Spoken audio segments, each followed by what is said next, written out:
Hello friends, welcome to crazy ji का trick. दोस्तों, आज के इस वीडियो में हम खेल से संबंधित, स्पोर्ट्स से रिलेटेड बहुत ही इंपॉर्टेंट पार्ट डिस्कस करने वाले हैं। अलग अलग स्पोर्ट्स से हमको काफ़ी क्वेश्चंस देखने को मिलते हैं एग्जाम में। उनकी फील्ड से रिलेटेड इन्फॉर्मेशन एग्जाम में पूछी जाती है। इंपॉर्टेंट स्पोर्ट्स पर्सनालिटी से रिलेटेड काफ़ी क्वेश्चंस हमको एग्जाम में देखने को मिल जाते हैं। तो एक एक करके हम सभी स्पोर्ट्स को डिटेल में डिस्कस करेंगे। आज के सेशन में जो हम खेल कवर करने वाले हैं वो है चेस, शतरंज। हाल ही के दिनों में काफ़ी सुर्खियों में रहा क्योंकि भारत के सबसे youngest D Gukesh world champion बने हैं। तो आने वाली एग्जाम में डेफिनेटली यहाँ से हमको क्वेश्चन देखने को मिल सकता है। इसीलिए शतरंज को हम इस सेशन में डिटेल में डिस्कस करेंगे। छोटी छोटी इन्फॉर्मेशन मैं आपको बताऊंगा। चेस से रिलेटेड हर एक पॉइंट हम कवर करने वाले हैं जो कि एग्जाम में पूछा जा सकता है। वीडियो काफ़ी इंटरेस्टिंग होने वाला है। वीडियो को आप एंड तक जरूर देखिएगा। लास्ट में कुछ इंपॉर्टेंट क्वेश्चंस भी लगाएंगे हम। अगर आप ध्यान से लेक्चर को देखेंगे तो सारे क्वेश्चन आप बड़ी आसानी से बना लेंगे। तो चलिए बिना किसी देरी के हम लेक्चर को स्टार्ट करते हैं। तो फ्रेंड्स, हम शतरंज की बात कर रहे हैं, चेस की बात कर रहे हैं। तो सबसे पहले इसके बारे में एक जनरल इंट्रोडक्शन हम डिस्कस कर लेते हैं। चेस एक एंशिएंट और इंटरेस्टिंग बोर्ड गेम होता है जिसे दो प्लेयर के बीच में खेला जाता है। ये एक माइंड गेम है जिसमें स्ट्रेटेजी और प्लानिंग की जरूरत होती है। इस खेल का जो मेन पर्पस होता है वो होता है अपोनेंट के किंग मतलब राजा को चेकमेट करना, यानी ऐसी सिचुएशन में उसको लेकर आना जहां से वो अपने रक्षा या फिर प्रोटेक्शन ना कर सके। इस खेल के जन्म की बात करते हैं तो कहां पर हुआ है? भारत में हुआ है, जिसका प्राचीन नाम क्या था? चतुरंग था। अब चेस गेम को बात करते हैं कैसे खेला जाता है, थोड़ा सा वो डिस्कस करते हैं। चेस बोर्ड की बात करें अगर हम, 8x8 स्क्वायर का ये होता है चेस बोर्ड, जिसमें कुल 64 बॉक्सेस हमको देखने को मिलते हैं। ये वाइट एंड ब्लैक कलर्स के हमको नजर आते हैं। चेस में हर प्लेयर के पास में 16 पीसेस होते हैं, 16 गोटियां होती हैं, जिसमें हर एक गोटी का चलने का अपना तरीका होता है और उसकी भूमिका भी अलग होती है। इस खेल में दोनों खिलाड़ी अपनी बारी पर एक एक चाल चलते हैं। बोर्ड के अगर हम नोटेशन सिस्टम को डिस्कस करें तो इसमें हर एक घर को, हर एक बॉक्स को एक नाम दिया जाता है, जैसे कि A1, H8 अलग अलग हमको नाम देखने को मिलते हैं, जो बाएं से दाएं की ओर और नीचे से ऊपर की क्रम में हमको नजर आते हैं।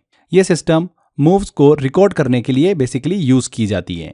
आगे देखिए, चेस गेम से रिलेटेड हम छोटी छोटी इन्फॉर्मेशन कवर करें तो अभी हमने डिस्कस किया कि चेस बोर्ड पर बेसिकली इस गेम को खेला जाता है, जिसमें 8x8 ग्रिड में 64 इक्वल स्क्वायर बॉक्सेस हमको देखने को मिलते हैं, 32 वाइट एंड 32 ब्लैक। बोर्ड के आकार की बात करें तो चेस बोर्ड का स्टैंडर्ड आकार जो होता है वो 16x16 इंच का होता है, जिसमें 8x8 मतलब 64 छोटे चौकोर मतलब स्क्वायर घर हमको देखने को मिलते हैं। यहाँ पर एक बॉक्स जो होता है उसके आकार की बात करें तो अप्रॉक्सीमेट 2 इंच इंटू 2.5 इंच का यह बॉक्स हमको नजर आता है। इस बोर्ड में दाएं कोने का जो निचला घर होता है, निचला बॉक्स होता है, वो हमेशा सफेद होता है। The bottom right square is always white. ठीक है। अगर देखिए चेस गेम में अगर हम बात करें अलग अलग गोटियों की मतलब पीसेस की, तो हर एक प्लेयर के पास में एक किंग होता है, राजा होता है, एक क्वीन होती है, 2 बिशप होते हैं, ऊंट होते हैं, 2 रुक होते हैं मतलब हाथी होते हैं, 2 नाइट होते हैं मतलब जिन्हें घोड़ा कहा जाता है, एंड 8 पॉन होते हैं, प्यादे होते हैं। बेसिकली ये सिपाही होते हैं, पैदल सैनिक। ठीक है। हर खिलाड़ी के पास में 16 गोटियां होती है। किंग जो होता है उसकी हाइट कितनी होती है? 3.75 इंच की होती है। एक बार में किसी भी डायरेक्शन में एक घर ये चल सकता है। क्वीन की बात करें तो इसकी हाइट 3.5 इंच की होती है। ये सबसे पावरफुल गोटी होती हैं और किसी भी डायरेक्शन में कितने भी यहाँ पर बॉक्स मतलब घर चल सकती हैं ये। रुक की बात करें, हाथी की बात करें तो इसकी हाइट 3 इंच की होती है और ये स्ट्रेट डायरेक्शन में चलता है। बिशॉप की बात करें तो ऊंट जिसे बोला जाता है, इसकी हाइट 2.75 इंच होती है। ये केवल डायगोनल डायरेक्शन में चलता है। नाइट की बात करें, घोड़े की बात करें तो इसकी हाइट 2.5 इंच होती है। ये एल शेप में चलता है, 2.5 कदम चलता है। पॉन की बात करें, प्यादे की बात करें तो इसकी हाइट 2 इंच की होती है और ये सीधा चलता है, लेकिन अपोनेंट की अगर गोटी है उसको मारने के लिए तिरछा चल सकता है। गोटियों के अगर हम पॉइंट को डिस्कस करें, पीसेस के अलग अलग पॉइंट डिस्कस करें तो चेस में पीसेस का एक पॉइंट सिस्टम होता है जो कि उनकी पावर को शो भी करता है। पॉन की बात करें तो 1 पॉइंट मिलता है, नाइट की बात करें तो 3 पॉइंट, बिशॉप की बात करें तो 3 पॉइंट, रुक की बात करें तो 5 पॉइंट, हाथी की बात करें तो 5 पॉइंट, क्वीन की बात करें तो 9 पॉइंट और किंग की बात करें मतलब राजा तो यहाँ पर अनलिमिटेड मतलब कोई भी पॉइंट नहीं, क्योंकि इसे खोने पर गेम खत्म ही हो जाता है। फिर राजा को खो दिया मतलब गेम खत्म हो गया। क्लियर। तो ये हमने अभी यहाँ पर अलग अलग पीसेस को डिस्कस किया, कितने पॉइंट्स मिलते हैं वो भी हमने डिस्कस किया, पॉइंट सिस्टम को डिस्कस किया, हर एक पीसेस की हाइट को भी डिस्कस किया, किस तरीके से उनका मूव होता है, ये चीज़ भी हमने क्लियर कर ली है। आगे चेस से रिलेटेड कुछ टर्मिनोलॉजी है जो एग्जाम में पूछी जाती है, उनको भी हम डिस्कस करते हैं। पहली देखिए टर्म हमको देखने को मिलती है चेक। आपने अक्सर सुना होगा। चेक का मतलब होता है जब राजा पर हमला हो तो उसे क्या बोला जाता है? चेक बोला जाता है। चेकमेट एक वर्ड होता है जब राजा को बचाना असंभव हो जाता है तब उसे बोला जाता है चेकमेट। स्टेलमेट एक शब्द होता है जब कोई वैलिड यहां पर मूव न हो और खेल ड्रॉ हो जाए तो उसे क्या बोलते हैं? हम स्टेलमेट कहते हैं। कास्टलिंग क्या होती है? बहुत इंपॉर्टेंट है, देखिए ये काफी बार एग्जाम में पूछी जाती है। देखिए ये टर्म कास्टलिंग का मतलब क्या होता है? राजा और हाथी का एक विशेष डिफेंसिव मूव बोलते हैं इसको, आपस में ये चेंज कर लेते हैं अपनी पोजीशन को। नेक्स्ट हम बिशप की बात करें। बिशप मतलब ऊंट। ये सिर्फ डायगोनल चलता है, तिरछी दिशा में चलता है, यानी सीधा आगे पीछे नहीं जा सकता। बैकवर्ड पॉन क्या होता है? देखिए शब्द जो है, अगर कोई पॉन प्यादा अपने सहायक प्यादों से पीछे रह जाता है तो उसे बैकवर्ड पॉन कहा जाता है। क्लियर? इसके अलावा चेस में बैटरी टर्म भी यूज की जाती हैं। जब दो या फिर दो से ज्यादा गोटियां जो होती है, पीसेस जो होते हैं, एक ही लाइन पर रखकर हमले के लिए तैयार की जाती हैं तो उसे हम क्या बोलते हैं? बैटरी कहते हैं। ब्लंडर बहुत ही इंपॉर्टेंट टर्म, अभी रिसेंटली काफ़ी ज़्यादा सुर्खियों में भी रहा। अगर कोई खिलाड़ी ऐसी गंभीर गलती करता है जिससे उसकी स्थिति पूरी तरीके से बिगड़ जाती है तो उसे क्या बोलते हैं? ब्लंडर कहते हैं। इसके बाद अगली टर्म होती है ब्लॉकेड। ब्लॉकेड मतलब जब हम अपने अपोनेंट के प्यादे को आगे बढ़ने से रोकते हैं तो उसे क्या बोलते हैं? ब्लॉकेड कहते हैं। नेक्स्ट टर्म आती है डिफ्लेक्ट। अगर हम अपने अपोनेंट की गोटी को किसी महत्वपूर्ण स्थान से हटाने के लिए कोई चाल चलते हैं तो उसे हम क्या बोलते हैं? डिफ्लेक्ट कहते हैं। बैक रैंक किसे कहा जाता है? बोर्ड की आखिरी पंक्ति जो होती है जहां पर राजा और बाकी जो मुख्य पीसेस रखे जाते हैं, मुख्य गोटियां रखी जाती है, उसे हम क्या बोलते हैं? बैक रैंक कहते हैं। नेक्स्ट टर्म आती है फाइल।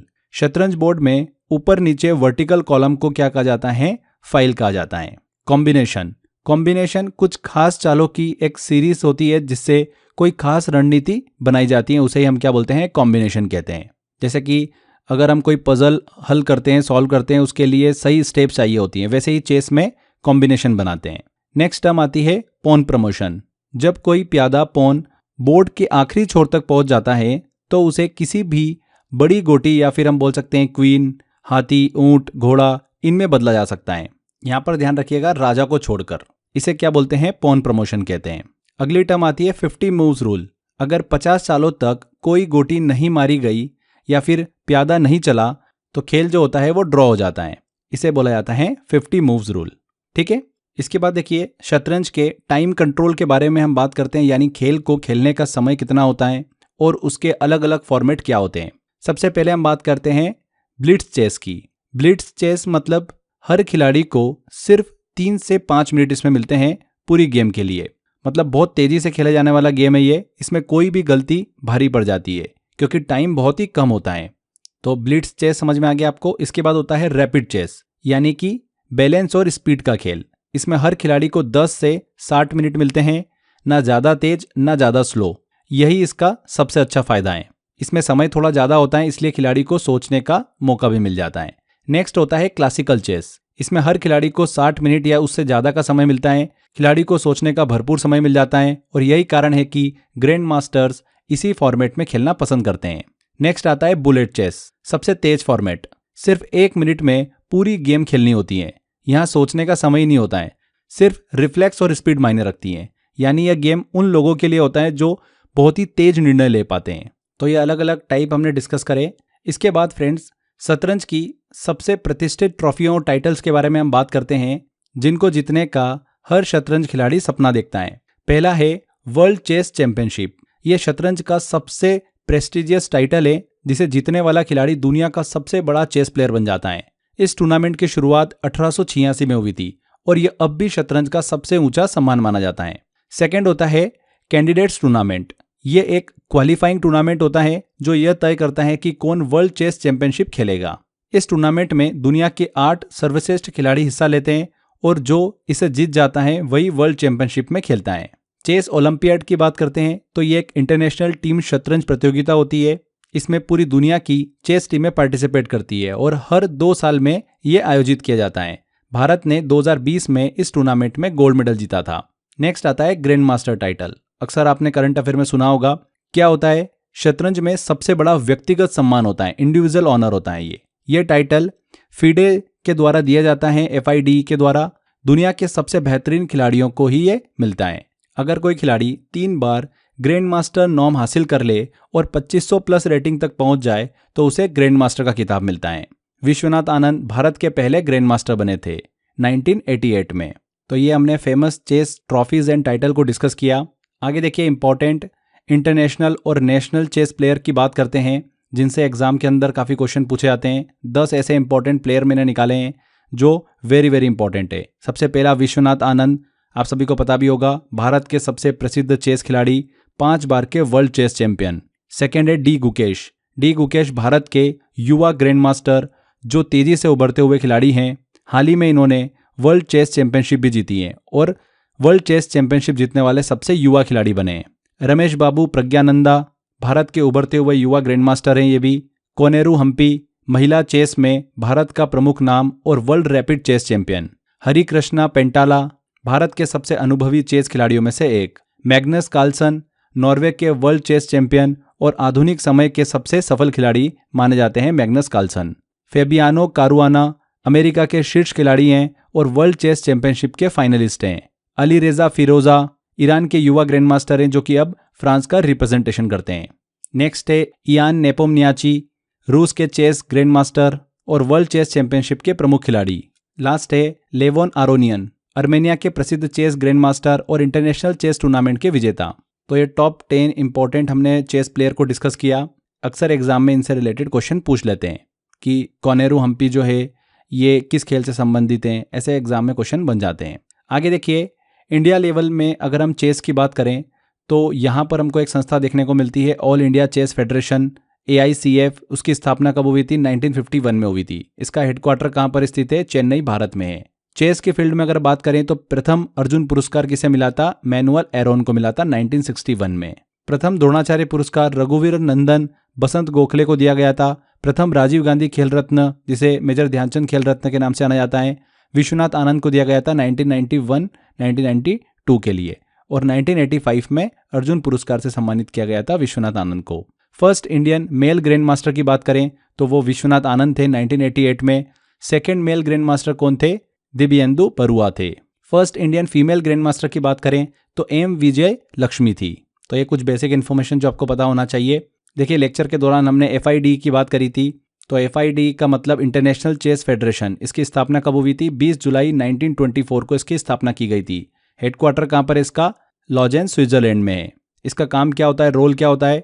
ये ऑर्गेनाइजेशन चेस से जुड़े सभी इंटरनेशनल टूर्नामेंट आयोजित करता है और चेस के लिए रूल बनाता है। विश्व में प्रथम शतरंज प्रतियोगिता 1951 में हुई थी। पुरुषों का पहला शतरंज ओलंपियाड 1927 लंदन में शुरू हुआ था। एंड लास्ट में एक इंपॉर्टेंट पॉइंट ध्यान रखिएगा, महिलाओं का पहला शतरंज ओलंपियाड 1957 नीदरलैंड में शुरू हुआ था। तो ये फ्रेंड्स, हमने चेस से संबंधित सभी इंफॉर्मेशन को कवर किया है। छोटी छोटी इंफॉर्मेशन मैंने आपसे डिस्कस करी है। चेस से रिलेटेड अगर एग्जाम में क्वेश्चन बनता है तो 100% आपका इसी लेक्चर में से आपको देखने को मिलेगा। तो आई होप आपने ध्यान से पूरा लेक्चर देखा है।